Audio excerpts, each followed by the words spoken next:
Hello everyone, welcome back to my channel. कैसे हैं आप सब? उम्मीद करती हूँ कि आप सब ठीक होंगे। आज मैं आप लोग से बताने वाली हूँ धनतेरस के बारे में। धनतेरस के लेकर के बहुत सारे कन्फ्यूजन होगा कि धनतेरस 22 तारीख को है या 23 तारीख है। हमेशा तो छोटी दिवाली से एक दिन पहले हो रहा था, तो फिर आज दिवाली से एक दिन पहले कैसे इस बार? तो बहुत सारे कन्फ्यूजन है धनतेरस के दिन। क्या खरीदना चाहिए, क्या नहीं खरीदना चाहिए, क्या चीज़ आप लेके आते हैं अनजाने में जिसकी वजह से पूरे साल आपके घर में पैसे की किल्लत रहती है, आपके घर में कलह बना होते रहता है। क्या चीज़ें आप गलती से ले आते हैं जिसकी वजह से ये सब होता है, और क्या चीज़ें लेकर के आएँ कि आपके घर में पूरे साल लक्ष्मी जी रहें और आपके घर में पूरे साल पैसे की कमी ना हो, पूरे साल में सिर्फ खुशियाँ ही खुशियाँ हैं। वो सारी चीज़ें आज मैं बताने वाली हूँ, तो वीडियो इन तक देखिएगा। बीच बीच में बहुत सारी चीज़ें आपको बहुत सी अच्छी अच्छी बातें पता चलेगी धनतेरस के दिन में। क्या शुभ है, क्या अशुभ है, क्या चीज़ें लाना चाहिए, क्या नहीं लाना चाहिए। तो वीडियो प्लीज़ इन तक देखिएगा। और मेरे बहुत सारे धनतेरस की, दिवाली की शॉपिंग का भी मैं व्लॉग अपलोड की हूँ, तो वो सब मैं दे दूँगी डिस्क्रिप्शन में। आप देख लीजिएगा कि मैं धनतेरस के दिन क्या क्या तैयारियां करती हूँ, क्या क्या खरीदती हूँ। दीपावली पे घर पे कैसे घर की तैयारियां करती हूँ, घर के काम करती हूँ, साफ़ सफाई करती हूँ, क्या दिवाली के दिन बनाती हूँ, और फिर क्या दिवाली में किस तरह से अपने खुद से बिना पंडित जी को बुलाए खुद से कैसे पूजा करती हूँ। तो वो सब जानने के लिए मेरे ब्लॉग आप देखिएगा, जो कि इन स्क्रीन पे आपको मिल जाएगा अगर वीडियो इन तक देखिएगा। तो चलिए शुरू करते हैं। इस बार सब लोगों को बहुत ज़्यादा कन्फ्यूजन है कि जो धनतेरस है वो किस तारीख को है, 22 को यानी आज, या फिर 23 को। तो इस बार 22 तारीख को शाम 6:02 से धनतेरस शुरू है। तो जो लोग धनतेरस के दिन शाम में पूजा करते हैं तो वो आज के दिन ही 22 तारीख को ही सामान ला करके पूजा कर सकते हैं। धनतेरस हमेशा कार्तिक महीने के त्रयोदशी तिथि को मनाया जाता है। तो त्रयोदशी तिथि जो है वो 6:02 से शुरू है, और दूसरे दिन मतलब 23 तारीख को संडे को शाम 6 बजे तक है। तो आप लोग को 24 घंटे टाइम है। आप शाम से आज शाम से भी कुछ 6 बजे के बाद से खरीद सकते हैं, या फिर कल भी खरीद सकते हैं। तो कल ज़्यादा टाइम है। और कोई भी हमारे हिंदू पंचांग में कोई भी तिथि उदया तिथि से माना जाता है, मतलब सूर्योदय होगा कल 23 तारीख को, तो कल का दिन ही माना जाएगा। संडे का दिन जो है वही माना जाएगा धनतेरस। उम्मीद है आप लोगों का जो कन्फ्यूजन होगा धनतेरस को लेकर के वो दूर हो गया होगा। अब मैं बताती हूँ कि धनतेरस के दिन क्या चीज़ें ला सकते हैं। वैसे तो बहुत सारी चीज़ें खरीदते हैं धनतेरस के दिन, पर कम से कम चीज़ें क्या खरीद सकते हैं। सब कुछ जिनके पास नहीं है या फिर लेना नहीं है, टाइम नहीं है, तो कम से कम चीज़ें क्या चीज़ खरीदे वो बताने वाली हूँ। और इसके बाद फिर बताऊँगी कि क्या चीज़ें आप गलती से अनजाने में अपने घर ले आते हैं जो आपके लिए अच्छा नहीं होता, पूरा साल आपका कलह में और पैसों की तंगी में निकल जाती है।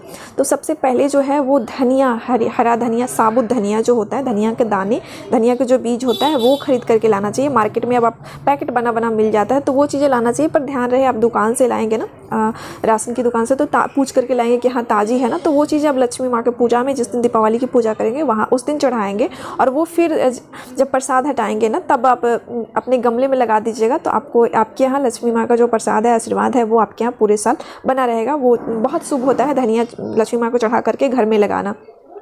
उसके बाद है हल्दी के कुछ लोग पाउडर ले आते हैं, तो हाँ पाउडर भी ला सकते हैं घर के ग्रॉसरी के लिए, लेकिन ज़्यादा शुभ आपके लिए हल्दी की जो गांठ है वो होता है। गांठ लाना चाहिए, हल्दी की जो साबुत गांठें होती है ना वो, क्योंकि हम लोग कोई भी माता की पूजा करते हैं तो उन्हें विदाई के टाइम पे खोइंछा जरूर देते हैं। लक्ष्मी माँ को हल्दी चढ़ाया जाता है गांठ में, तो वो गांठें आप ले करके आएँ, लक्ष्मी माँ को चढ़ाएँ और फिर अपने घर में रखें, अपने किचन में। वो बहुत अच्छा फल देता है, बहुत शुभ होता है। हल्दी हमारे यहाँ शुभता का प्रतीक होता है, तो हल्दी जरूर लेके आना चाहिए धनतेरस के दिन। पूरे साल शुभ हो अपने घर में, इसलिए हल्दी जरूर लेके आना चाहिए, धनिया लेके आना चाहिए। उसके बाद है झाड़ू, बहुत सारे लोग जानते ही होंगे, तो झाड़ू जरूर खरीदना चाहिए। आप कोई भी झाड़ू ले सकते हैं, प्लास्टिक का ना आपको लेना है तो आप जो सिंक वाली होती है, नारियल की होती है, फुल झाड़ू होती है, वो चीज़ें आप लें। ये सब चीज़ों का ही मान है, प्लास्टिक वाले के नहीं मान है। आप ये वाली झाड़ू ही लेकर के आएँ। और फिर कुछ लोग सोना चांदी लेते हैं, कुछ लोग बर्तन लेते हैं। बर्तन क्यों लेते हैं वो मैं बताती हूँ। क्योंकि कार्तिक मास के त्रयोदशी तिथि को ही जब समुद्र मंथन हो रहा था, तब भगवान धनवंतरी जो हैं वो अमृत का कटोरा लिए हुए प्रकट हुए थे। अमृत जानते हैं कि हर चीज़ को सही कर देता है, तो इसलिए पित्तल का बर्तन लेते हैं हम लोग कि भगवान धन्वंतरी का आशीर्वाद मिलता है, हमेशा आरोग्य रहने का आशीर्वाद मिलता है। घर में आपके यहाँ कोई बुजुर्ग हैं या बच्चे हैं, हमेशा अगर बीमार रहते तो उनके लिए आप धनतेरस के दिन कोई पित्तल का बर्तन जरूर लेके आएँ, तो वो बहुत ज़्यादा शुभ होता है और भगवान धन्वंतरी का आशीर्वाद मिलता है हमेशा आरोग्य रहने का। मैं हमेशा अपने बच्चों के लिए एक छोटी सी कटोरी ही सही पर जरूर ले करके आती हूँ। तो पित्तल, आप लोगों को सिर्फ पता होगा कि धनतेरस के दिन पीली वस्तु लेना चाहिए, चांदी या सोना नहीं लिए तो पित्तल ले ली, नहीं, पित्तल इसलिए लिया जाता है क्योंकि भगवान धन्वंतरी का आशीर्वाद मिलता है। तो आप लोग ये चीज़ें जान लें अपने बच्चों के लिए। अगर आपका है, आप लोग ले सकते हैं तो पीतल का कोई ना कोई बर्तन एक ज़रूर ले। मेरे पास मतलब सेट तो वगैरह होता है, क्रॉकरी होता है, स्टील होता है, फिर भी मैं पीतल का एक कटोरी ही सही पर अपने बच्चे के लिए ज़रूर लाती हूँ। आप भी अपने घर ज़रूर लाएँ। अब उसके बाद है कि बहुत सारे लोग, चलो बर्तन ख़रीदना है, कुछ भी शॉपिंग करना है तो क्रॉकरी वाले बर्तन हैं, शीशे वाले बर्तन हैं, वो चीज़ें ले आते ना। ये चीज़ें आप कभी नहीं लाएं धनतेरस के दिन। ये सब जो जल्द मतलब धनतेरस के दिन हम लोग लाते हैं कि पूरे साल बना रहे या हमेशा हमारे यहाँ खुशहाली आए, हमेशा सुख आए, तो ये सब क्रॉकरी वाले बर्तन आवाज़ करते हैं, तो ये सब अच्छा नहीं है और शुभ नहीं है। और शीशा का बर्तन वो टिकाऊ नहीं होता, थोड़ा सा चोट लगी, ठोकर लगी, टूट जाएगी, तो वो चीज़ें तो हम लोग नहीं लाते। हम लोग तो लाते हैं धनतेरस के दिन ये है ना कि हमेशा हमारे यहाँ सुख समृद्धि बने रहे, हमेशा हमारे लक्ष्मी जी बनी रहे। तो ये चीज़ें ऐसी मतलब, और फिर चाकू हो गई, मतलब नुकीले चीज़ें, चाकू हो गई, चिलोही हो गई, उसने मतलब ख़रीदना है तो चलो ले लेते हैं। ये सब लोहे का कोई भी बर्तन नहीं लेना चाहिए, लोहे। और फिर नुकीली चीज़ें, धार वाली चीज़ें और बहुत जल्दी मतलब टूटने फूटने वाली चीज़ें जो है, टिकाऊ नहीं है, वो चीज़ें नहीं लाना चाहिए। ये चीज़ें अगर लाते हैं आप तो राहु का आमंत्रण दे रहे हैं, आपके घर के लिए शुभ नहीं होता है। पूरे घर में ये चाकू छुरी जो है ना, ये सब चीज़ें कि हाँ चलो शॉपिंग के लिए गए हैं ले आते हैं, बट नहीं लाना चाहिए कि ये चीज़ें आपके घर में पूरे घर साल ना कलह बनाए रखती है। और दूसरी चीज़ें हम लोग क्या करते हैं कि कुछ लेने गया, बर्तन ही लेना है तो एल्युमिनियम के भी बर्तन ले लेते हैं, ये भी राहु का कारक है, एल्युमिनियम का बर्तन नहीं लेना चाहिए। और उसके बाद फिर बहुत सारे लोग सोना लेते हैं, चांदी लेते हैं। तो हाँ, आप सोना, कितने लोग सोना के सिक्का लेते हैं, सोना का बिस्किट लेते हैं। तो आपके पास पॉसिबल हो, आप लेना चाहते हो, आपके पास सब कुछ है तो आप बिल्कुल ले सकते हैं, बहुत अच्छी बात है।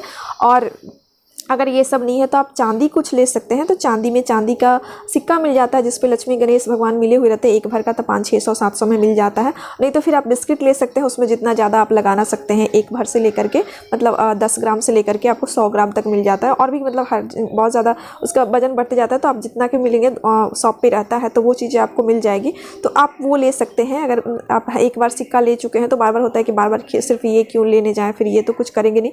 तो आप वैसे में सोना के चांदी का बिस्किट ले सकते हैं कि आप हमेशा रखते जाएं तिजोरी में, पूजा कर दीपावली की पूजा करने के बाद आपको कभी ज़रूरत पड़े तो ये चीज़ें। एक चीज़ और है जो आप अपने घर में ला सकते हैं, बहुत कम में मिलती है और ये बहुत ही शुभ होता है।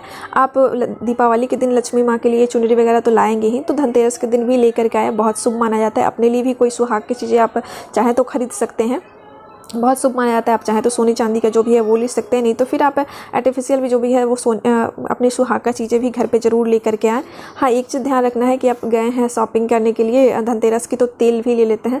तो ना ही ग्रॉसरी के लिए उस दिन तेल लें, या तो बाद में मंगाएं या पहले मंगाएं। और ना ही पूजा का जो तेल है, तिल का तेल वगैरह होता है कि आज कितने लोग जलाते हैं शाम के दीपक में, तो वो आप बिल्कुल उस दिन ना लेकर के आएँ, ये भी राहु के कारक है। तो आप राहु को आमंत्रण दे रहे हैं धनतेरस के दिन आने के लिए, तो ये बिल्कुल भी ना लें, भूल करके भी नहीं लाना चाहिए। और एक चीज़ है जो आप घर पे आपको ज़रूर लेकर के आना चाहिए, वो है लक्ष्मी जी का पोटली, धन पोटली। वो मार्केट में बना हुआ मिलता है और उस पोटली में डालने के लिए बहुत सारी सामग्री वहाँ पे मार्केट में ही मिल जाती है। आपको रोड साइड पे भी धनतेरस के दिन मिल जाएगी, और नहीं तो फिर आप अलग से ख़रीद सकते हैं। उसमें डालने के लिए आपको कौड़ी चाहिए, गोमेद चाहिए, कमलगट्टा का बीज चाहिए, हल्दी चाहिए, लौंग इलायची चाहिए, कसैली चाहिए और पैसे चाहिए।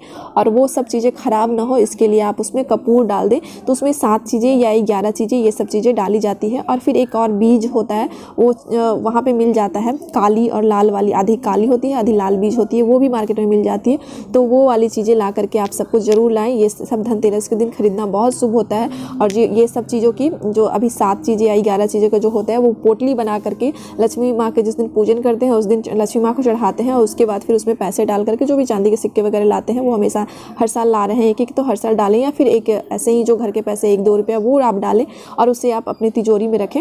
ये बहुत ही अच्छा होता है, पूरे साल अच्छा गुजरता है, कभी भी पैसे की कमी नहीं होती है पूरे साल में। ये चीज़ें ज़रूर करना चाहिए। तो उम्मीद करती हूँ कि मेरी ये वीडियो पसंद आई होगी। मेरी वीडियो पसंद है तो मेरी वीडियो को लाइक कीजिएगा, मेरे चैनल पर पहली बार आए सब्सक्राइब करके ही जाइए।